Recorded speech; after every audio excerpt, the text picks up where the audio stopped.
Мен ойнамасын. Ойбай, мына қолың болып тұр ма? Иә. Қолың болмаса? Айтсам ғой бәрін. Ойбай. Любой адамды айтсам. Сен қорықпайын да мен. Ана врачқа айтып ең ғой, сол врач сияқты.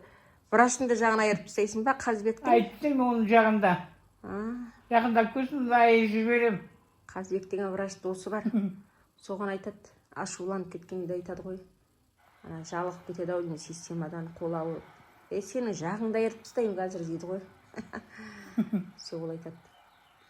Ойбай, жағым айырылып қалды деп қояды ол да мәз күліп.